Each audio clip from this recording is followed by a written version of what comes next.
In the worst century in human history, ordinary people stood up to the most powerful war machine the world had ever seen. A Polish soldier walked into Auschwitz on purpose. A Catholic nurse smuggled children out of the Warsaw ghetto in coffins. A Japanese diplomat disobeyed his government for 29 days. A 21-year-old student tossed leaflets into a university courtyard. They cost her her head. A Franciscan friar volunteered to die in the place of a stranger. And in the skies over Germany, an enemy pilot did something so unexpected that the man he spared spent the rest of his life looking for him. These are their stories. This is Witold Pilecki. In September 1940, the Polish underground needed someone to volunteer for an impossible mission. The Nazis had built a new camp in southern Poland called Auschwitz. No one outside the wire knew what was happening inside it. They needed someone to find out. Pilecki raised his hand. On the morning of September 19th, dressed in ordinary clothes, he deliberately walked into a Nazi street roundup in Warsaw. He let the Gestapo arrest him. 2 days later, he arrived at Auschwitz as prisoner number 4859. He was 39 years old. He had a wife and 2 children at home. He survived 945 days inside the camp. In those days, he built a secret resistance cell. He recruited 1,000 men. He learned exactly what was happening: the gas chambers, the medical experiments, the daily mass executions. And he smuggled the reports out through laundry workers. His first detailed account reached London by 1942. The Allies didn't believe him. They thought the numbers were exaggerated. They thought it couldn't possibly be that bad. In April 1943, Pilecki escaped. He walked 100 kilometers south through occupied Poland, found the underground, and kept fighting through the Warsaw Uprising the following summer. After the war, the Soviet Communist government took control of Poland. Pilecki kept reporting, this time on Soviet atrocities. In 1947, they arrested him.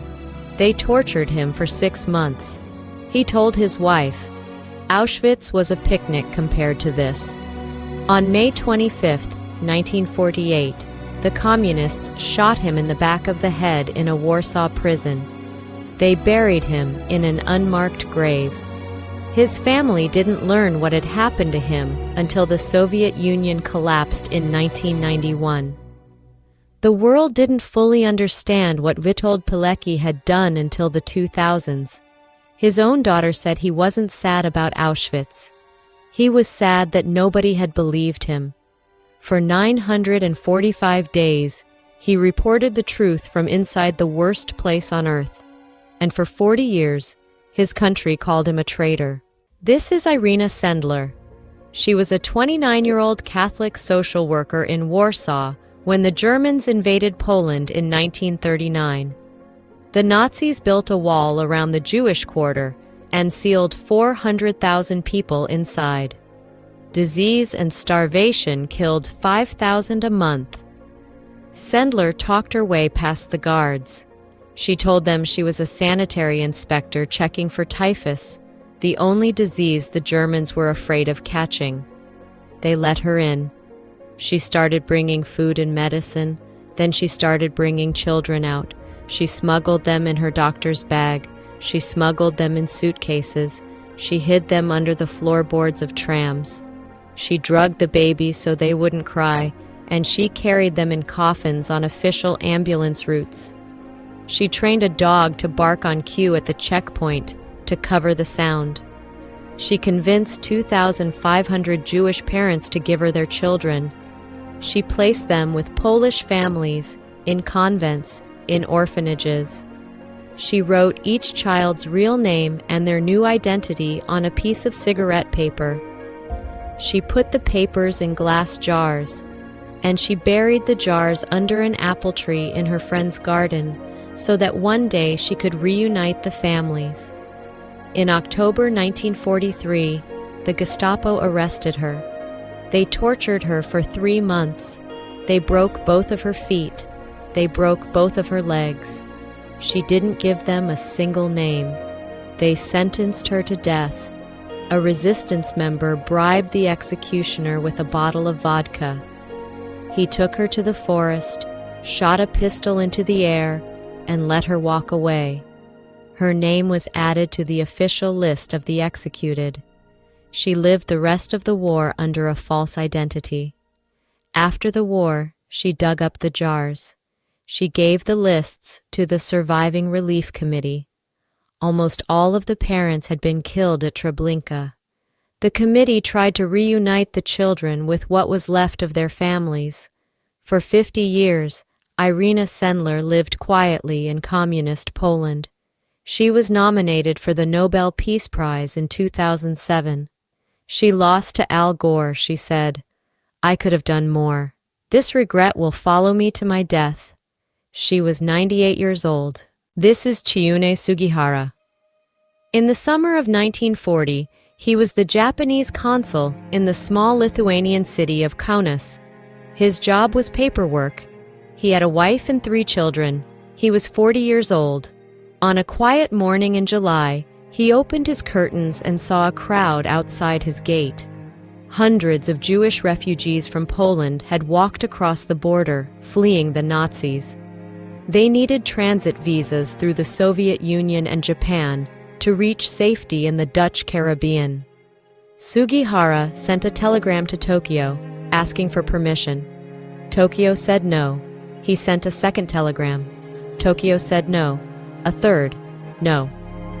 On July 28, 1940, Chiune Sugihara made his choice. For the next 29 days, he sat at his desk and wrote visas by hand. He wrote them all day. He wrote them after his consulate was officially closed. He wrote them at his hotel after he was recalled. He wrote them through the train window as Japan sent him to a new post in Berlin. People held the papers up to him from the platform. He kept signing. He wrote 6,000 visas. Each visa saved an entire family. Historians estimate that 40,000 people alive today exist because of what Sugihara did in those 29 days. He didn't speak the language of the people he was saving. Most of them never learned his name. After the war, the Japanese government did not forgive him. They quietly forced him out of the foreign service. They gave him no pension. He sold light bulbs door to door in Tokyo to support his family. In 1968, an Israeli diplomat tracked him down. The diplomat was one of the children Sugihara had saved as a boy in 1940. Survivors began to write letters. They held reunions. In 1985, the year before Sugihara died, Israel awarded him the title of Righteous Among the Nations. The Japanese government still said nothing. When the recognition came, his wife asked him why he had done it. He said, "They were people, and they needed help." His son said his father was a quiet man. He rarely spoke about Lithuania. But when he did, he always asked the same question. Were they all right? This is Sophie Scholl. She was 21 years old, a biology student at the University of Munich, the youngest of 6 children. Her father was the mayor of a small German town. He had taught her from the time she was a little girl that you do not stay silent when something is wrong. In 1942, with her older brother Hans, she joined a small resistance group called the White Rose. They wrote pamphlets. They printed them in a basement on a hand-cranked mimeograph.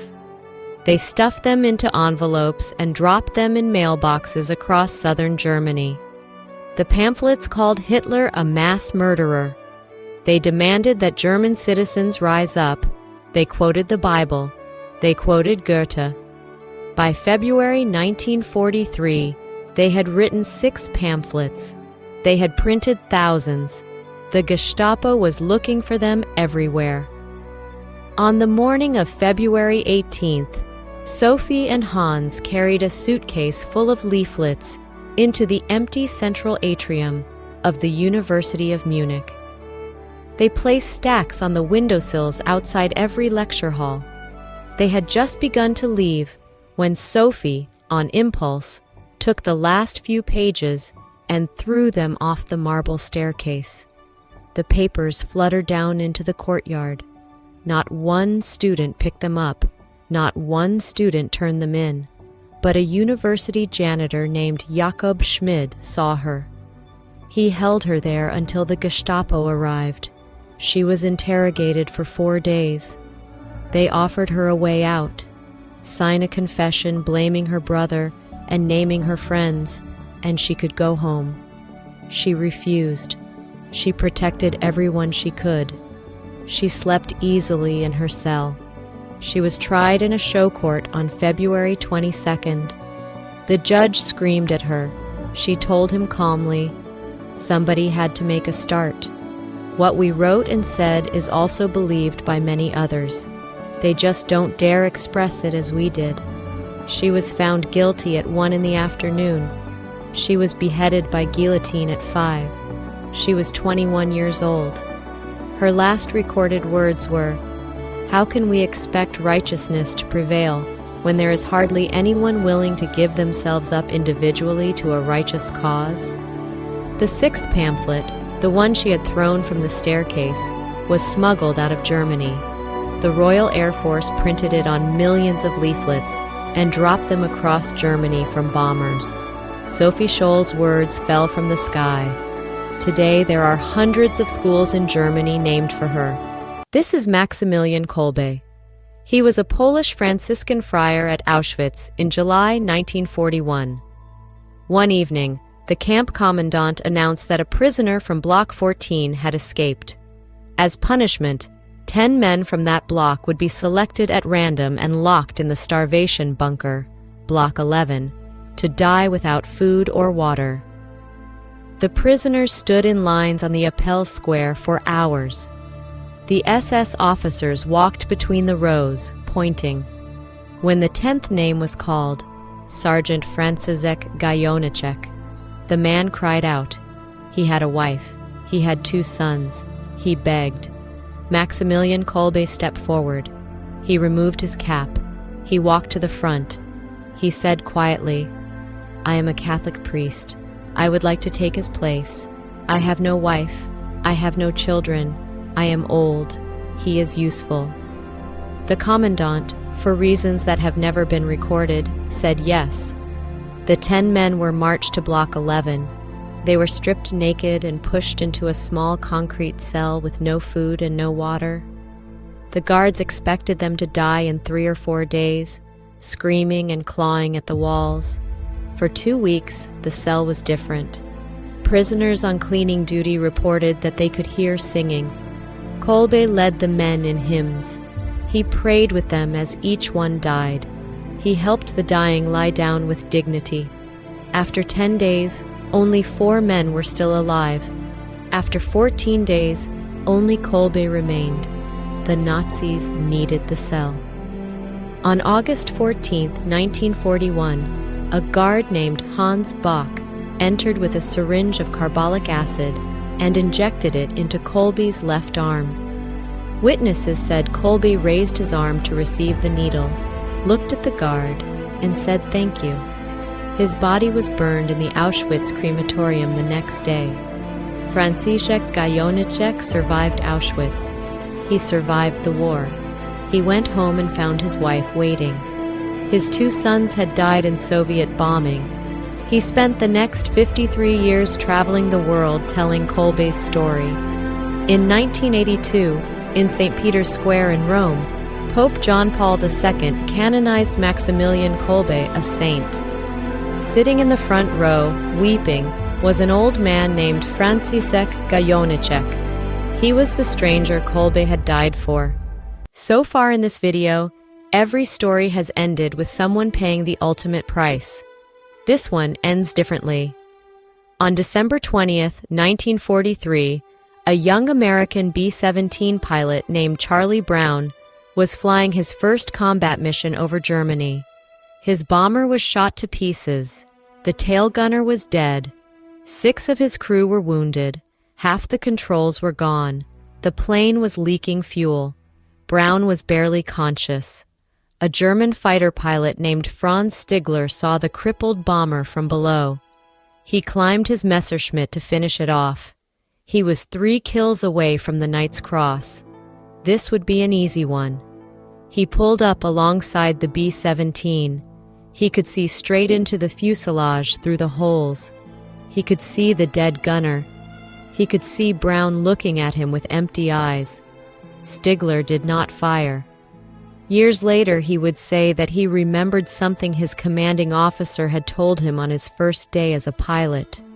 "If I ever see you shooting at a man in a parachute, I will shoot you myself." He did something no one in the Luftwaffe had ever done.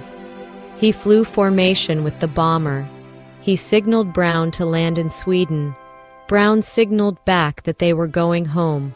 Stigler escorted the B-17 over the coastal flak batteries. The German gunners on the ground, seeing one of their own beside it, held their fire.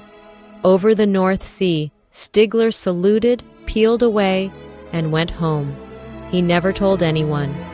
Helping the enemy was punishable by death in Nazi Germany.